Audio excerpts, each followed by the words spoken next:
Welcome to Let's Camp Some More Sunday Brunch Discussion. I am in Ohio State Park in Pennsylvania. We got just enough rain the other day for the mushrooms to start popping up. Have a camp neighbor named Mike. He's from Pennsylvania, so he knows a little more about the mushrooms here than I do.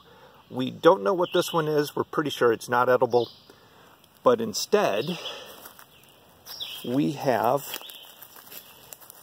a whole field?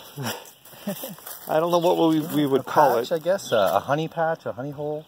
Of golden Chanterelle mushrooms. And how were you able to identify these as that? These have, if you notice, the decurrent gills. So instead of a gill that goes straight up in a straight line, they sort of fork off and break off into several little gills. You can see it's not a straight gill. It's almost like a vein that goes through the top piece. They're also kind of a little scrunchy on the top, you can see. Not a smooth mushroom.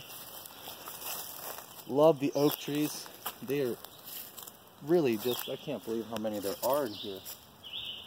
It blew my mind. I was so excited, but now I'm like 3 times more excited because there's so many of them. So when picking them, are you looking for like the biggest ones, or is it the flavor's going to be the same regardless of the size? Well, like I said, this is a gift. You usually don't find them this mature in this size here because they're one of the easiest to identify. There's really no lookalikes that are poisonous other than what they call the jack-o'-lantern mushroom, which grows on wood. So when they're growing out of the ground and they look like this, they're definitely chanterelles, but usually you find them like this size right here, because most people find these and they pick them almost right away, so they don't have a lot of time to get bigger. Yeah, mushroom foraging should not be this easy. Okay, we should have to work for this. It shouldn't be you should have right here in the campground. Right, more than just walking 3 feet away from the road and finding more mushrooms than you could ever eat. So. Good morning. Good morning. You're finding good mushrooms? Yes, we found some golden chanterelles. Nice. They are littered throughout this whole section. So. Yeah, we just pulled in yesterday when you found this bunch. I was just and that's what I was just telling you. It's funny. I found a few over there, and I was like, oh my goodness, it shouldn't be. But I came back to check the flush this morning, and there's just so many more. It's like a field of mushrooms. Yes. So normally mushroom foraging requires a great deal more effort. Yeah. And sometimes, the stars align, the weather's perfect, temperatures, everything, and then you get something like this. But actually, where we're at, we're a little more north, and our season's over. We're not really getting too many more chance. We're shifting into the later stages of mushrooms, but I guess here in Ohio, they're just sort of popping up. So when eating mushrooms, I have heard that it is important to cook them, so don't ever eat a raw mushroom, correct? Yeah, correct. You definitely want to cook them. I like them, just butter, salt. Some people have really creative recipes and all that. I like to taste the flavor of the mushrooms. Yeah, and of course only eat mushrooms that have been positively identified. Positively identified, absolutely. But these are definitely edible mushrooms. Yep. Golden chanterelles are Chanterelle siberius. Siberia, so they're Russian. Yes. Grr.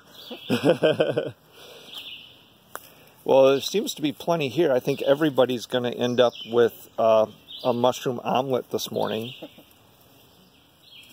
Yeah, look over there. There's a hole. If you kind of look off to the side, if you came this way, then I'll go this way. Along the road over there, I see some big ones right over there. Get excited, especially after our morel season was kind of a wash this year. They're you got a few right there underneath your feet. Yep, and there's a spider right here, putting in a pretty big web. Yeah, can't help but almost step on them at this point. One thing actually, this is it's debatable, but a lot of people say you shouldn't pull them out by their root. It pulls out the mycelium. You want to kind of sort of snap them a little bit, or if you have a foraging knife is a little better, you can cut them off. But when you pull them, you want to make sure you're not pulling out the mycelium. If you just yank one out, you can see like this one here, you wind up pulling the mushroom root, the mycelium out, and they won't grow back technically. Now, it's debatable. I've heard people say that's not true. I've heard people say...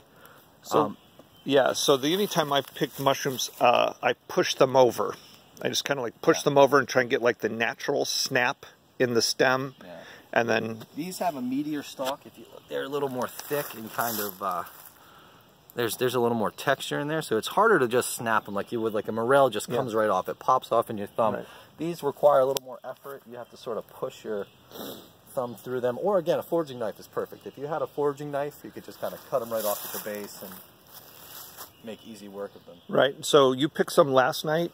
And that's in the one side of the bucket, and you washed them, and that's just to get the bugs and the dirt off. Soak them with, I put a little salt, and then I just kind of soak them in the water, and then cook them up after they've soaked for a few hours just to try to get the bugs out. You'll probably eat a few bugs. That's what happens. It's just sort of part of it. Extra protein. Extra protein, flavor, you know, a little extra taste. Yeah. Yeah, we'll just have to find out if there's bugs in the park that are non-edible. But I'm sure the ones that are crawling on those mushrooms most of those are. And they're going to take a hot oil bath because I am going to cook mine in butter this morning. So we went to the store last night and actually bought a packet of mushrooms, and we didn't even have to. We could have just come out here. Come right out here? Yeah. All right. Well, good morning from Ohio Pile. We hope everybody's had a good weekend, and we'll see you. Oh, looks like, I don't know if it's a leaf or a different mushroom. We're going to come over here. Here's a red top. Yeah, that's a completely different mushroom. I'm not going to touch it because I don't know what it is. But here's a red. So do you know what a red one would be? We're going to leave this one because we're not sure what it is. But I'll snap a picture of it and send it to my coworker JP, who's actually pretty adept at identifying mushrooms. Otherwise, we will leave it alone. And I think that's the key to mushrooms is positive identification. Things that you're 100% sure of, certainly, you know, enjoy. Things that you do not have 100% positive identification on, probably just leave it alone. All right, well, have a good Sunday. Let's camp some more.